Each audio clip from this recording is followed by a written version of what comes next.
Gallego jumping and bouncing with Meshack holding on to the seat and hollering blue ruin, and the Professor come right behind it in his buggy. I followed the Professor, looking back to see nobody didn't shoot me in the back because several men had drawed their pistols. But nobody fired till I was out of good pistol range.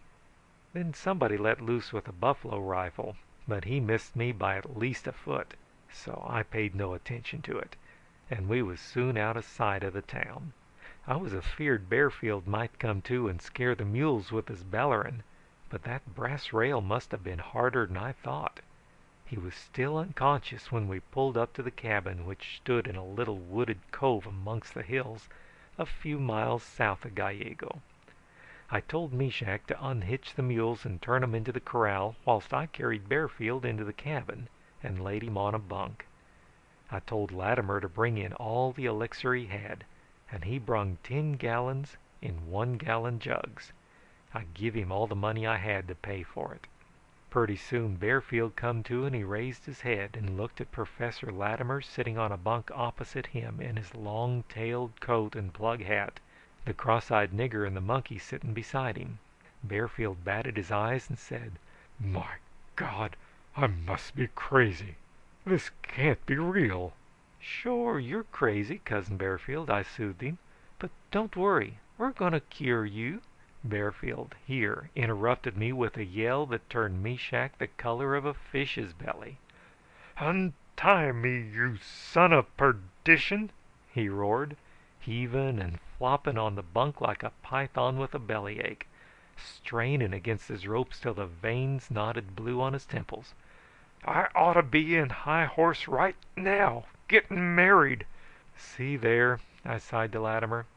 "It's a sad case. We'd better start dosing him right away. Get a drenching horn. What size dose do you give?" "A quarter at a shot for a hoss," he says doubtfully. "But we'll start out with that," I says. "We can increase the size of the dose if we need to." Ignoring Bearfield's terrible remarks, I was just twisting the cork out of a jug when I heard someone say, "What the hell are you doing in my shack?" I turned around and seen a bow-legged critter with drooping whiskers glaring at me kind of pop-eyed from the door. "What do you mean, your shack?" I demanded, irritated at the interruption. "This shack belongs to a friend of mine which has lent it to us." "You're drunk or crazy," says he, clutching at his whiskers convulsively. "Will you get out peaceably, or does I have to get violent?" "Oh, a cussed claim jumper, hey?" I snorted, taking his gun away from him when he drawed it. But he pulled a buoy, so I throwed him out of the shack and shot into the dust around him a few times, just for warning. "I'll get even with you, you big lummox!" he howled as he ran for a scrawny-looking sorrel he had tied to the fence. "I'll fix you yet!" he promised bloodthirstily as he galloped off, shaking his fist at me. "Who do you suppose he was?" wondered Latimer, kind of shaky, and I says, "What the hell does it matter? Forget the incident and help me give Cousin Bearfield his medicine." That was easier said than did. Tied up as he was, it was all we could do to get that there elixir down him. I thought I never would get his jaws pried open, using the poker for a lever, but when he opened his mouth to cuss me, we jammed the horn in before he could close it. He left the marks of his teeth so deep on that horn it looked like it had been in a bar trap. He kept on heaving and kicking till we'd poured a full dose down him. Then he kind of stiffened out and his eyes went glassy. When we'd taken the horn out, his jaws worked, but he didn't make no sound. But the professor said hosses always acted like that when they'd had a good healthy shot of the remedy. So we left Meshack to watch him, and me and Latimer went out and sat down on the stoop to rest and cool off.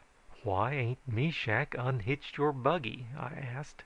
"You mean you expect us to stay here overnight?" says he, aghast. "Overnight, hell!" says I. "You stays till he's cured, if it takes a year. You may have to make up some more medicine if this ain't enough." "You mean to say we got to wrestle with that maniac 3 times a day like we just did?" squawked Latimer. "Maybe he won't be so violent when the remedy takes hold," I encouraged him. Latimer looked like he was going to choke, but just then inside the cabin sounds a yell that even made my hair stand up.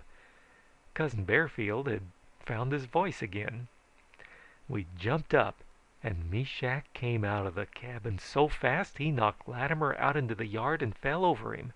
The monkey was right behind him, streaking it like his tail was on fire. "Oh, Lordy!" yelled Meshach, heading for the tall timber. "Dat crazy man am busting dem ropes like dey was twine. He gwine kill us all, sho!"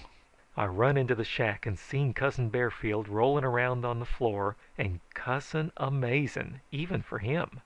And to my horror I seen he'd busted some of the ropes so his left arm was free. I pounced on it, but for a few minutes all I was able to do was just to hold on whilst he throwed me hither and thither around the room with freedom and abandon. At last I kind of wore him down and got his arm tight again, just as Latimer run in and done a snake dance all over the floor. "Meshach is gone!" he howled. "He was so scared he run off with the monkey and my buggy and team. It's all your fault." Being too winded to argue, I just heaved Bearfield up on the bunk and staggered over and sat down on the other, whilst the professor pranced and whooped and swore that I owed him for his buggy and team. "Listen," I said when I got my wind back. "I spent all my money for that elixir, but when Bearfield recovers his reason he'll be so grateful he'll be glad to pay you hisself. Now forget such sordid trash as money and devote your scientific knowledge to getting Bearfield sane." "Sane?" howls Bearfield. "Is that what you're doing? Tying me up and poisoning me? I've tasted some awful muck in my life, but I never dreamt nothing could taste as bad as that stuff you poured down me. It plumb paralyzes a man. Let me loose, damn it!" "Will you be calm if I unties you?" I asked. "I will," he promised heartily, "just as soon as I festoon the surrounding forest with your entrails." "Still violent," I said sadly. "We better keep him tied, Professor." "But I'm due to get married in High Horse right now," Bearfield yelled, giving such a convulsive heave that he throwed himself clean off of the bunk. It was his own fault, and there weren't no use in him later blaming me because he hit his head on the floor and knocked himself stiff. "Well," I said, "at least we'll have a few minutes of peace and quiet around here. Help me lift him back onto his bunk." "What's that?" yelped the professor, jumping convulsively as a rifle cracked out in the brush and a bullet whined through the cabin. "That's probably Drooping Whiskers," I says, lifting Cousin Bearfield. "I thought I seen a Winchester on his saddle. Say, it's getting late. See if you can't find some grub in the kitchen. I'm hungry." Well, the professor had an awful case of the willies, but we found some bacon and beans in the shack and cooked 'em and ate 'em and fed Bearfield, which had come to when he smelt the grub cooking. I don't think Latimer enjoyed his meal much, because every time a bullet hit the shack he jumped and choked on his grub. Drooping Whiskers was pretty persistent, but he was so far back in the brush he wasn't doing no damage. He was a rotten shot anyhow. All his bullets was way too high, as I pointed out to Latimer. But the professor weren't happy. I didn't dare untie Bearfield to let him eat, so I made Latimer set by him and feed him with a knife, and he was scared and shook so he kept spilling hot beans down Bearfield's collar, and Bearfield's language was awful to hear. Time we got through it was long past dark, and Drooping Whiskers had quit shooting at us. As it later appeared, he'd run out of ammunition and had gone to borrow some cartridges from a ranch house some miles away. Bearfield had quit cussing us. He just laid there and glared at us with the most horrible expression I ever seen on a human being. It made Latimer's hair stand up. But Bearfield kept working at his ropes, and I had to examine 'em every little